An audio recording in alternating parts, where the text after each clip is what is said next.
बिस्मिल्लाहिर्रहमानिर्रहीम। अस्सलामुअलैकुम। मैं हूं अली असगर और आप देख रहे हैं मेरा यूट्यूब चैनल। तहरीक लब्बैक पाकिस्तान को जत्था कहने वालों को शर्म आनी चाहिए।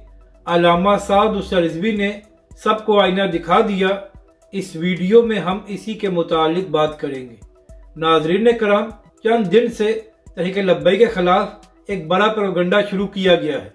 तहरीक लब्बैक का नाम लिए बगैर तहरीक लब्बैक पाकिस्तान को जत्था कहा जा रहा है और इसका आगाज इस तरह हुआ कि दो सहाफ़ियों ने निगरान वज़ीर दाखिला सरफराज बुगटी का इंटरव्यू लिया और नाज़रीन कराम, उस इंटरव्यू में कहा गया कि तहरीक लब्बैक के लोग अक़लियतों की इबादत गाहों पर हमले कर रहे हैं। जिसके बाद वज़ीर दाखिला ने कहा कि हम तहरीक लब्बैक पाकिस्तान को कहते हैं कि वो इंतहा पसंदी की तरफ न जाए।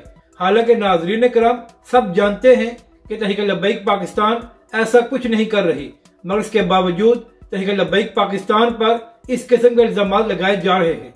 और इसके साथ साथ फैजाबाद धरना केस की समाअत के दौरान भी तहरीक लब्बैक का नाम लिए बगैर जत्थे का लफ्ज इस्तेमाल किया गया है। हालांकि नाज़रीन कराम, तहरीक लब्बैक वो वाहिद पाकिस्तान की सियासी जमात है जिसने अपने पहले इंतखाबात में दांधली के बावजूद 22 लाख से ज्यादा वोट हासिल किए थे। हालांकि इमरान खान साहब ने भी अपने पहले इंतखाबात में इतने वोट हासिल नहीं किए थे। तो आप यहाँ से अंदाजा लगा लें कि तहरीक लब्बैक पाकिस्तान अवाम में किस कदर मकबूल है। मगर नाज़रीन कराम, इस सब के बावजूद एक साजिश के तहत तहरीक लब्बैक पाकिस्तान को जत्था कहा जा रहा है। तो इसी हवाले से तहरीक लब्बैक के सरबरा अल्लामा साद हुसैन रिजवी ने दादू में खिताब करते हुए कहा कि जो लोग तहरीक लब्बैक पाकिस्तान को एक जत्था कह रहे हैं उनको शर्म आनी चाहिए। तहरीक लब्बैक के सरबराह ने कहा कि जत्थे वो है जिनकी वजह से आज पाकिस्तान कर्जे में डूबा हुआ है और पाकिस्तानी अवाम इतनी मुश्किलात से गुजर रही है। अल्लामा साद हुसैन रिजवी ने कहा कि तुम लोगों को फैजाबाद धरने की बड़ी तकलीफ हो रही है कि रास्ते बंद थे। तो जब इमरान खान साहब ने 127 दिन धरना दिया था तो क्या उस वक्त रास्ते बंद नहीं हुए थे? तो फिर तुम्हें फैजाबाद धरने की क्यों तकलीफ हो रही है?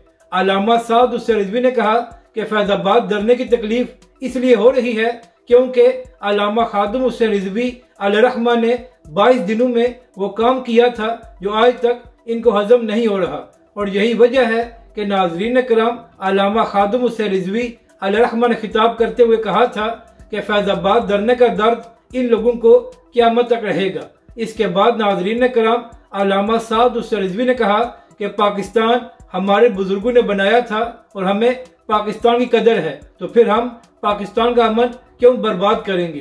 तहरीक लब्बैक के सरबराह ने कहा कि अगर किसी का ख्याल है कि वो ताकत के जरिए तहरीक लब्बैक पाकिस्तान को ख़त्म कर सकता है तो उसकी भूल है। तहरीक लब्बैक के सरबराह ने कहा कि हम पाकिस्तान के आइन और कानून के मुताबिक अपना काम कर रहे हैं, तो फिर लोगों को तहरीक लब्बैक पाकिस्तान से इतनी तकलीफ क्यों है।